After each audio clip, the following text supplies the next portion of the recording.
Di balik murahnya tahu yang kita makan setiap hari, ada rahasia yang sengaja dikubur dalam-dalam. Sebuah pabrik tahu tua di pinggir desa, masih beroperasi hingga sekarang. Tapi anehnya, setiap malam Jumat Kliwon, selalu ada pekerja yang tak pernah pulang.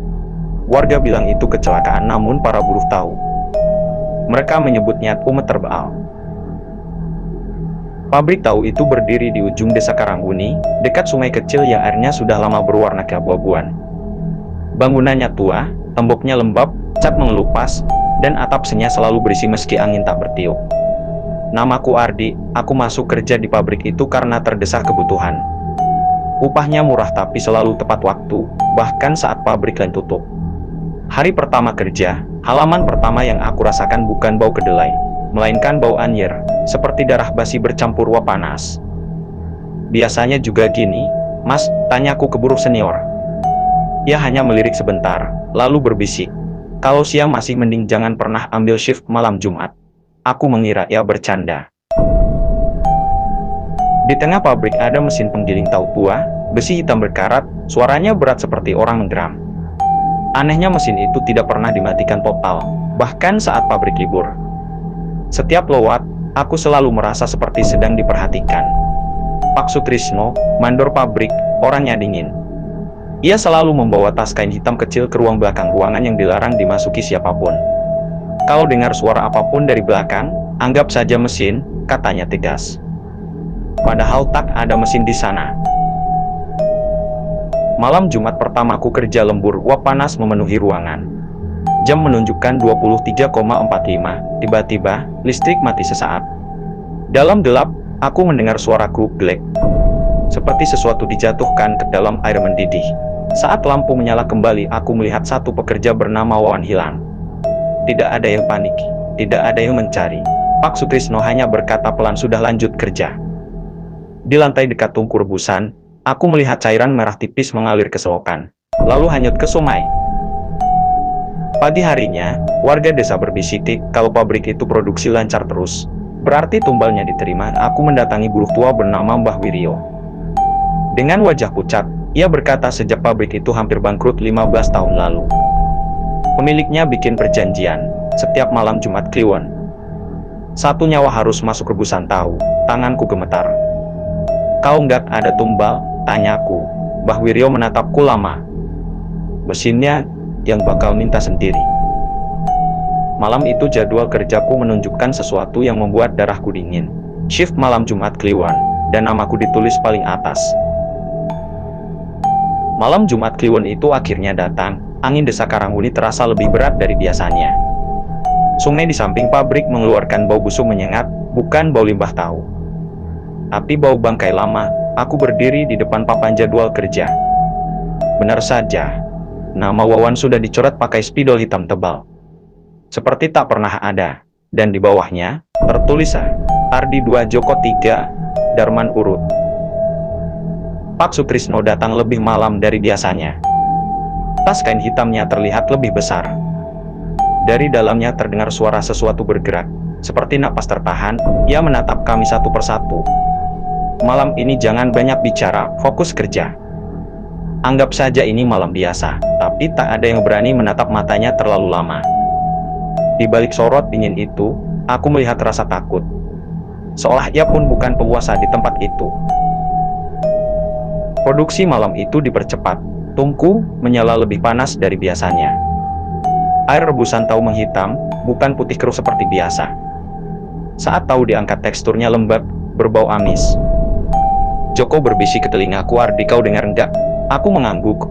Dari dalam tungku terdengar suara ketukan pelan. Tok tok tok, seperti orang mengetuk dari dalam air mendidih.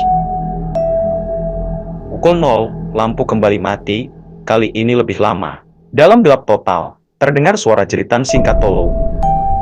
Lalu biur, air panas muncrat ke lantai. Saat listrik menyala, Joko hilang, topinya mengapung di rebusan.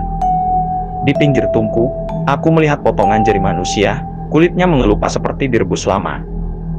Pak Sutrisno menutup tungku perlahan. Cukup satu, katanya gugup. Yang lain aman. Mesin penggiling tiba-tiba berputar sendiri. Bunyi geramannya semakin keras, belum kenyang. Aku tak tahan lagi. Saat yang lain fokus kerja, Aku menyelinap ke ruang belakang. Pintu kayunya penuh bekas cakar dari dalam. Di dalam ruangan itu aku melihat sesajen, foto-foto buruh yang hilang, dan buku hitam berisi daftar nama. Setiap halaman satu malam Jumat Kliwon. Satu nama dicoret merah. Di halaman paling baru, ada 3 nama, 2 sudah dicoret, 1 belum. Ardi. Udara tiba-tiba panas menyiksa, uap memenuhi ruangan. Dari tungku besar, muncul sosok hitam gosong. Kulitnya melepuh, matanya putih kosong, mulutnya terbuka lebar. Meneteskan cairan tahu bercampur darah. Dia berbisik serak, masih kurang mesin penggiling menjerit. Tungku mendidih hebat, aku berlari keluar ruangan sambil menjerit. Pak Sutrisno menghadangku, wajahnya basah oleh keringat dan air mata.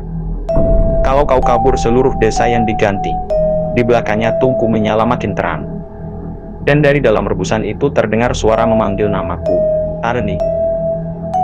Namaku dipanggil dari dalam rebusan, bukan sekali, tapi berulang-ulang, semakin jelas, semakin dekat. Ardi, suaranya seperti orang tenggelam, bercampur desisan air mendidih. Kakiku lemas, napasku tercekat. Pak Sutrisno berdiri di depanku, wajahnya hancur oleh rasa bersalah. Kamu harus mengerti ini bukan aku yang minta. Aku dipaksa duduk di depan tungku. Pak Sutrisno akhirnya bicara. 15 tahun lalu, pabrik tahu ini hampir bangkrut. Utang menumpuk. Pemilik lama bunuh diri di ruang belakang meloncat ke tungku rebusan. Sejak malam itu mesin penggiling tak pernah mati. Dan tahu produksi mereka selalu laku keras, anehnya terasa lebih gurih. Seorang dukun datang, perjanjiannya sederhana tapi kejam. Setiap malam Jumat Kliwon, 1 nyawa buruh. Jika menolak pabrik akan mengambilnya sendiri, dan tidak berhenti di 1 orang. Aku menolak, aku berteriak, memberontak, dan berusaha lari. Saat itu juga mesin penggiling mengamuk. Rantai putus sendiri, besi berterbangan. Uap panas menyembur ke segala arah. Di luar pabrik, terdengar teriakan warga. Sungai meluap, airnya berubah merah pekat. Ikan-ikan mati mengapung, tanaman layu dalam hitungan menit.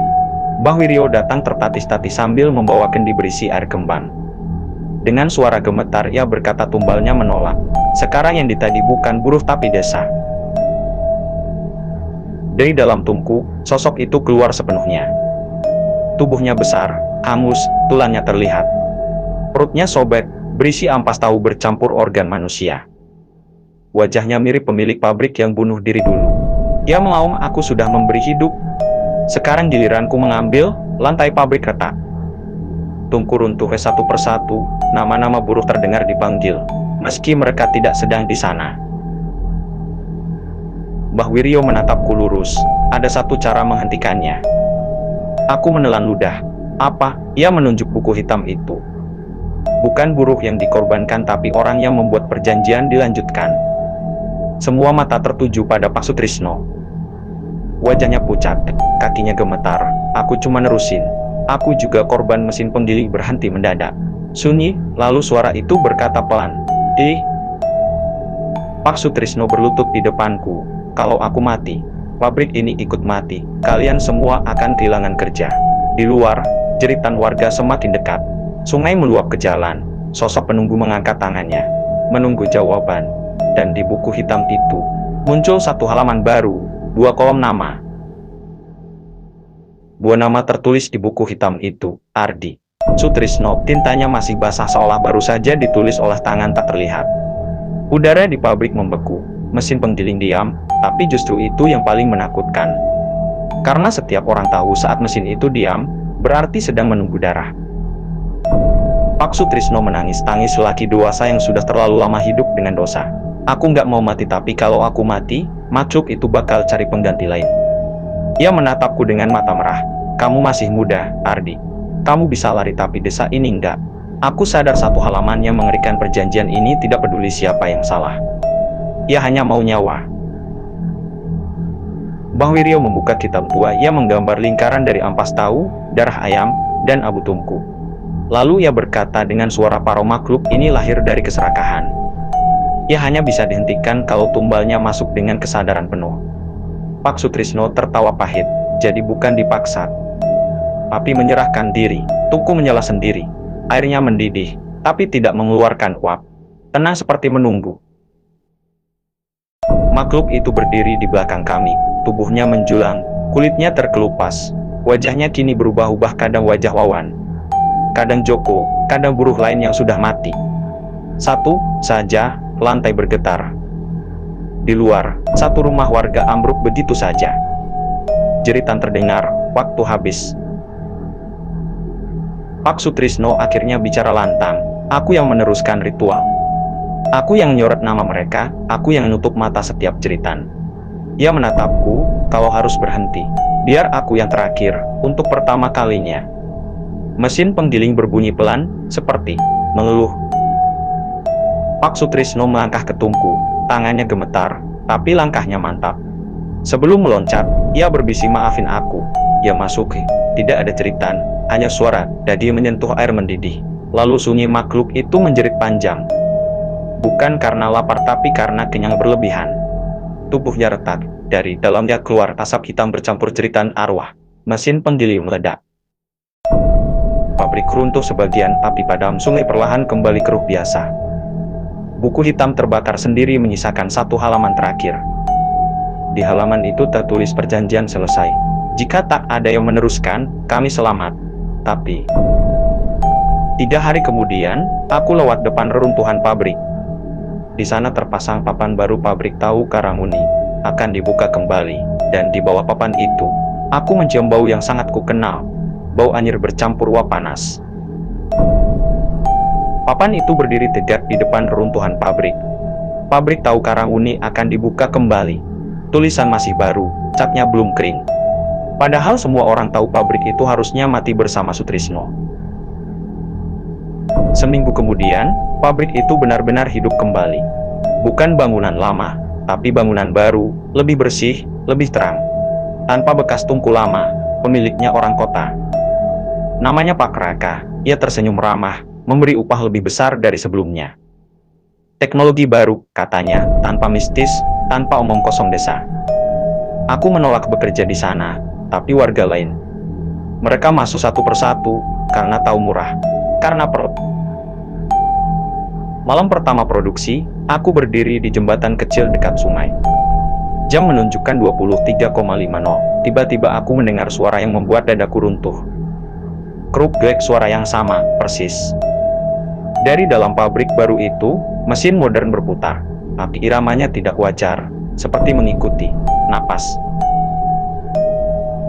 Air sungai kembali berubah warna, bukan merah pekat seperti dulu, tapi keruh keabu-abuan, seperti air rebusan tahu.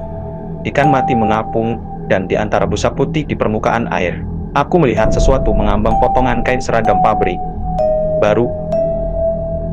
Malam itu, Mbah Wiryo datang ke rumahku. Wajahnya lebih tua dari terakhir kali kulihat.